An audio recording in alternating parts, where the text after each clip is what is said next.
एक व्यक्ति एक दिन अपनी प्रेमिका से मिलने जाता है।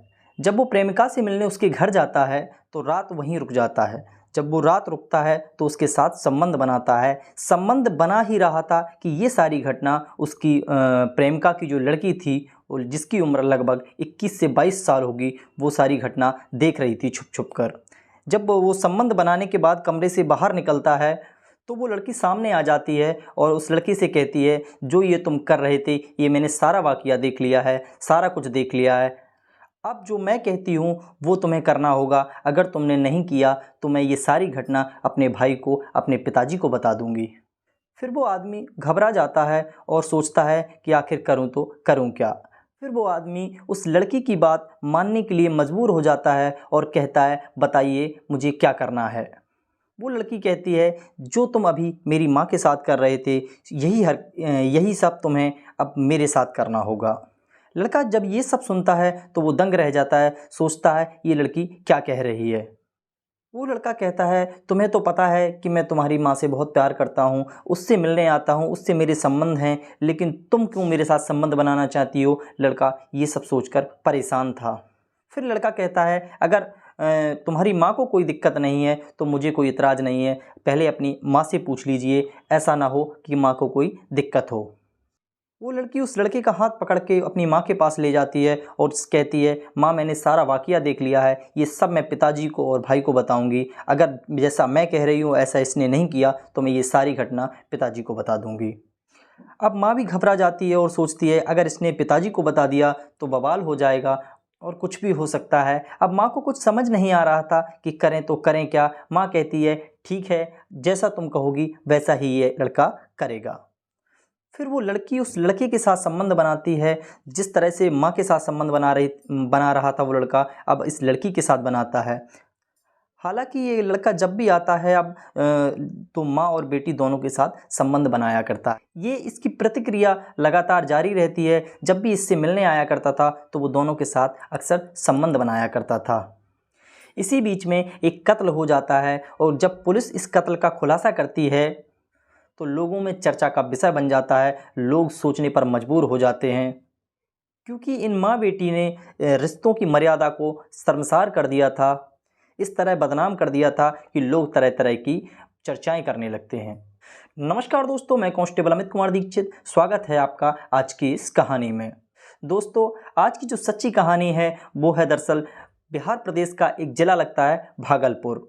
भागलपुर में एक थाना लगता है सनहौला। उसी सनहौला क्षेत्र में एक गांव लगता है बड़ा रमासी। दरअसल ये घटना है 5 जुलाई 2019 की। बड़ा रमासी गांव में एक हंसता खेलता परिवार हुआ करता है, जिसमें पिता, माता, एक लड़की और 2 भाई हुआ करते हैं।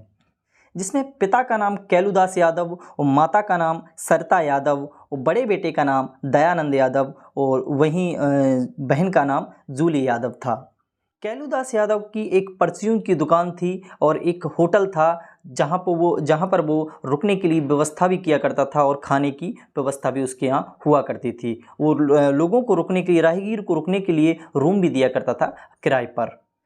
कैलूदास यादव का जो बड़ा बेटा है वो दयानंद यादव, जो कि एक जिला लगता है बांका, वहाँ नौकरी किया करता है।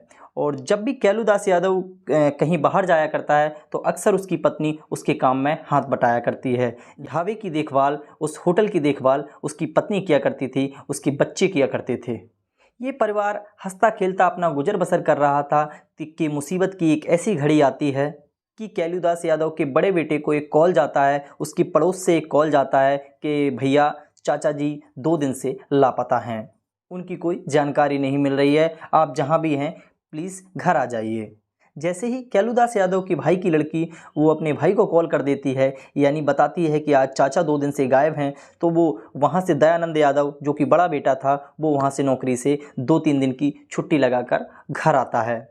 वो जब घर आता है तो अपनी माँ और अपनी बहन से बात करता है कि पापा कहाँ गए हैं, पापा का कुछ पता चला। तो माँ कहती है, मैं 2 दिन से तलाश कर रही हूँ, वो घर से ये कह कर गए हैं कि मैं मार्केट जा रहा हूँ और उसके बाद उनका कोई पता नहीं है।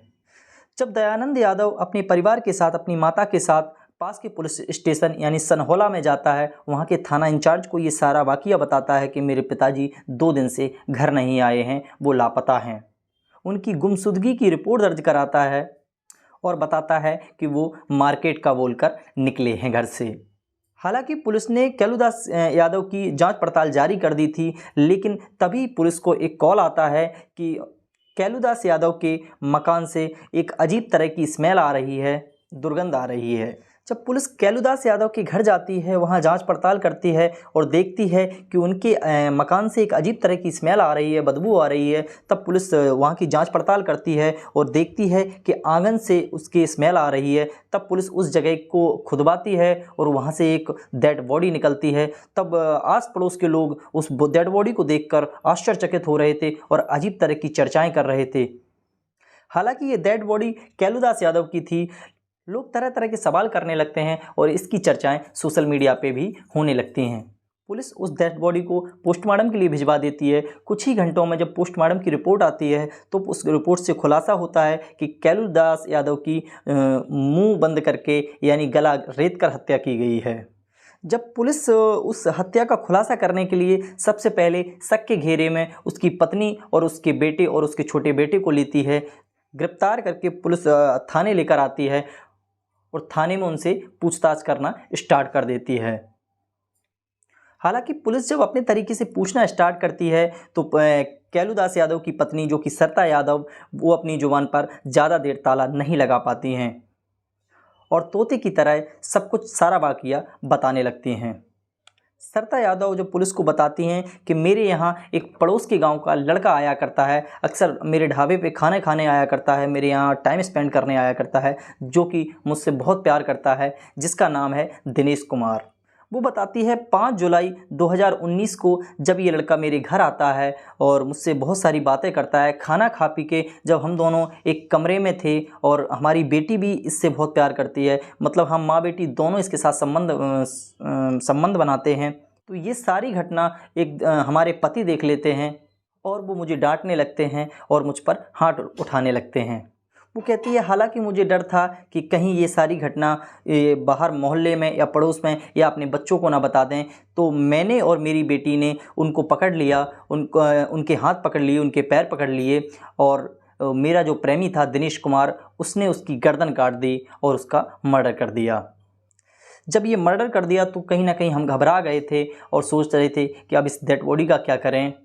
तभी हमारे मन में एक ख्याल आया कि हम इस डेड बॉडी को और तो कहीं बाहर ले जा नहीं सकते, यहीं इस अपने कच्चा आंगन था जहां उनका, उस कच्चे आंगन में दफना देते हैं। हालांकि ये सारी घटना के पीछे जो उसका छोटा बेटा होता है, उसको इस छोटे बेटे को कोई जानकारी नहीं थी, ना ही अपने पिताजी के मर्डर की कोई जानकारी थी, ना ही उस व्यक्ति के और अपनी माँ के बीच के संबंध के बारे में कोई जानकारी थी। पुलिस जब इस पूरे घटनाक्रम का खुलासा करती है तो लोगों में कहीं ना कहीं चर्चा का विषय बन जाता है। हालांकि उन माँ बेटी ने इतना घिनौना कृत्य किया कि माँ बेटी के रिश्ते को शर्मसार कर दिया।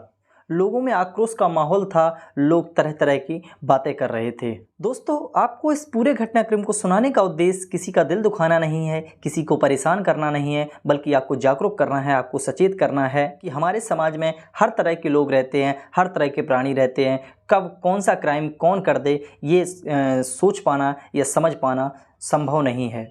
बस आपको अपना और अपने परिवार का ख्याल रखना है। जय हिंद, जय भारत।